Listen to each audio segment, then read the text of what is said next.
আসসালামু আলাইকুম সুপ্রিয় দর্শক, কেমন আছেন সবাই? আশা করছি সকলেই ভালো আছেন। আজকের ভিডিওতে আমরা মালয়েশিয়ার বর্তমানে এখন সর্বশেষ কলিং ভিসার কি আপডেট আছে, বর্তমানে নতুন করে এখন আপনারা জানেন 5টি নতুন খাতে কিন্তু তারা এখন কর্মী নিতে যাচ্ছে বাংলাদেশ থেকে এবং অন্যান্য কান্ট্রিগুলো থেকে। আপনারা হয়তো কম বেশি সকলেই অবগত আছেন। রিসেন্টলি যে বিষয়টা কিন্তু জানানো হয়েছে এবং গতকাল থেকে, গত সোমবার থেকে কিন্তু এর যে আবেদন প্রক্রিয়াটা সেটাও কিন্তু চালু হয়ে গেছে।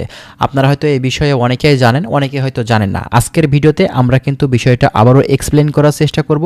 যারা বাংলাদেশ থেকে এই মালয়েশিয়া দেশটিতে এখন ঢুকতে চাচ্ছেন, শুধুমাত্র কলিং ভিসা না, যারা এখন বিশেষ খাতে যারা এখন ঢুকতে চাচ্ছেন তাদের জন্য আজকের এই ভিডিওটি। অবশ্যই আপনারা ভিডিওটি স্কিপ না করে শেষ পর্যন্ত দেখবেন। অনেক কিছু তথ্য আজকের এই ভিডিও থেকে আপনারা পেয়ে যাবেন। যারা প্রতিনিয়ত মালয়েশিয়া সংক্রান্ত তথ্যগুলো আমাদের কাছ থেকে পেতে চাচ্ছেন, অবশ্যই আমাদের সাথেই থাকবেন। চলুন তাহলে কথা না বাড়িয়ে আমাদের মূল ভিডিওটি আমরা শুরু করি।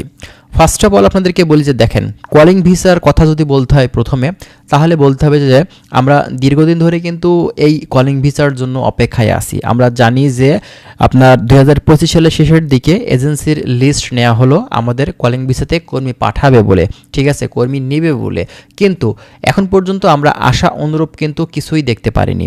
তারপরেও নতুন করে আমাদের জন্য কিন্তু একটা আশার আলো দেখিয়েছে মালয়েশিয়ান গভর্নমেন্ট। নতুন করে গতকাল থেকে মূলত আপনার এদের আবেদনের কার্যক্রমটা কিন্তু স্টার্ট হয়েছে। আপনারা যারা মালয়েশিয়াতে এখন ঢুকতে চাচ্ছেন, এটা কলিং ভিসা না, কলিং ভিসা বাদে, ঠিক আছে। তো আপনারা যারা ঢুকতে চাচ্ছেন অবশ্যই আপনারা বিভিন্ন এজেন্সি যারা মালয়েশিয়া নিয়ে কাজ করছে তাদের সাথে যোগাযোগ করে দেখতে পারেন। এবং এই যে 5টি খাত, এই খাতের ভিতরে প্রথমত আপনার সেবা খাত আছে, তারপরে আপনার উৎপাদন, তারপরে আছে 3 নম্বরে আপনার নির্মাণ, এবং 4 নম্বরে কৃষি, এবং 5 নম্বরে খনি। এই 5টি বিশেষ খাতে কিন্তু বাংলাদেশ সহ অন্যান্য কান্ট্রিগুলো থেকে তারা কিন্তু এখন ওয়ার্কার হায়ার করবে। তো এটা কিন্তু বেশ আমাদের জন্য ভালো একটি নিউজ এবং আমরা আশা করছি কলিং ভিসাটাও খুব শীঘ্রই ওপেন করে দিবে। এবং আমাদের কাছে অনেকেই কমেন্ট করেছেন, ভাই মূলত বাংলাদেশ থেকে কলিং ভিসাতে কর্মী নেওয়ার আগে এখানে যারা অবৈধভাবে আছে তাদের বৈধতা করে দেওয়াটা কিন্তু উচিত। কথাটা কিন্তু একদম ফেলে দেওয়ার মতো না। আপনার অবৈধভাবে কিন্তু হাজার হাজার বাংলাদেশি মালয়েশিয়াতে এখন বর্তমানে অবস্থান করছে, তাদের কিন্তু অবস্থা খুব একটা ভালো না। অনেকে হয়তো রাত্রে ঠিকঠাক মতন দেখা যাচ্ছে যে ঘুমাতেও পারে না, যে পুলিশের আপনার অপারেশনের কারণে, ঠিক আছে। তো বর্তমান সময়ে বাংলাদেশ থেকে যারা মালয়েশিয়াতে ঢুকতে চাচ্ছেন তাদেরও যাওয়াটা যেমনটা গুরুত্বপূর্ণ, এবং মালয়েশিয়াতে যারা বর্তমানে অবস্থান করছে অবৈধভাবে তাদের জন্যও কিন্তু কাগজপত্রগুলো করাটা আসলে খুবই গুরুত্বপূর্ণ।